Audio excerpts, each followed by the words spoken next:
Founded back in 1908, the Royal Canadian Mint is arguably the best coin mintage corporation in the entire world. We've printed coins for over 70 other countries from around the world. And every single year, the coin makers at the Mint push the limits of what's possible in coin making. This includes putting the very first color on a coin, which was that little poppy quarter, to adorning beautifully crafted pieces of Murano glass right on top of some of their coins. I've wanted to talk about the Mint for a while, but I couldn't quite choose what topic to start with.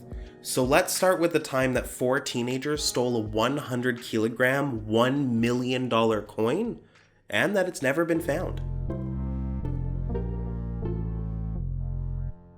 In 2007, the Royal Canadian Mint wanted a flashy way to promote its new technique of making gold bullion that is 5 nines pure, which means that it's 99.999% pure instead of the normal 99.99% pure gold. This means that the new gold contains less than 10 parts per million of other metals like silver or aluminum compared to the normal 100 parts per million, making the gold hundreds of thousands of dollars more valuable.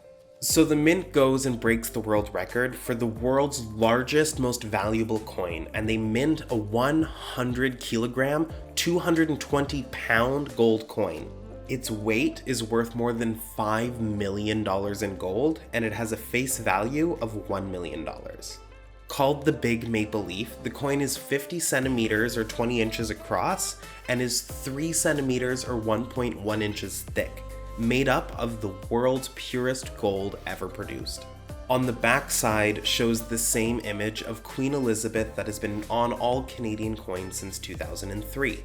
This etching by portrait artist Susanna Blunt shows the Queen maturing in dignity and no longer wearing a crown. While on the other side, there's a stylized maple leaf by RCM artist and senior engraver Stan Whitten. After the first coin was produced, it was immensely popular, and somewhat unexpectedly, a number of high-profile collectors reached out to the Mint to see if there was one that they could buy. The Mint decided to create another 5 copies of the coin, each worth more than $5 million in gold and sold for an undisclosed amount to private collectors, while the original is still stored at the Mint facility in Ottawa. One of the coins was sold to the Barrick Gold Corporation, who donated it to the Royal Ontario Museum for display, while another was sold to Boris Fuchsman, a private collector, who loaned it to the Bode Museum's numismatic collection in Berlin. This, it turns out, would be a very fateful decision.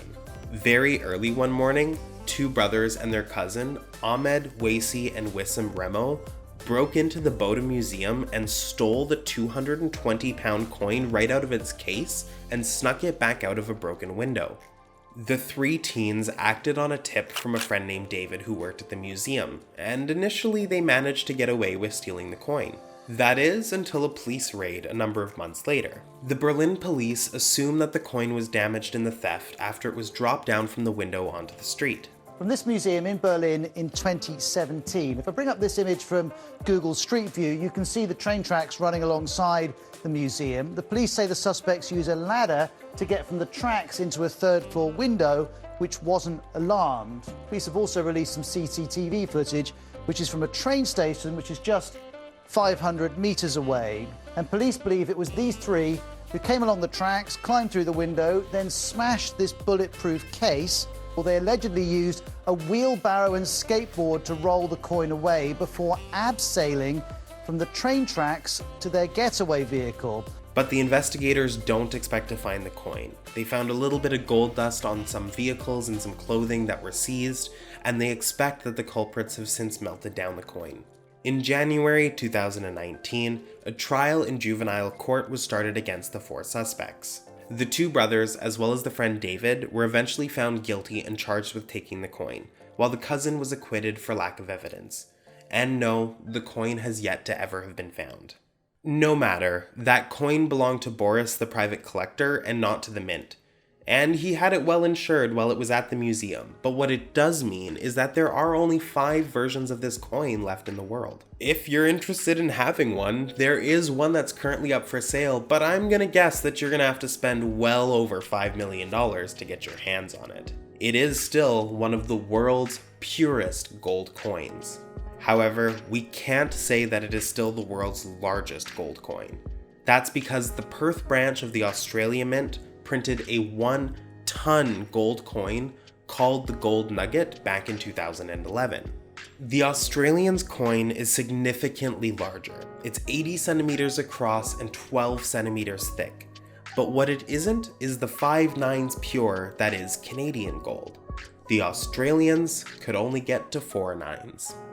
Hey, thank you so much for making it to the end of the video. If you liked it, leave us a like or a comment below and let us know what other topics you might want to see in the future. It does mean a lot to us that you do that and that you've made it this far, and we hope we'll see you next week.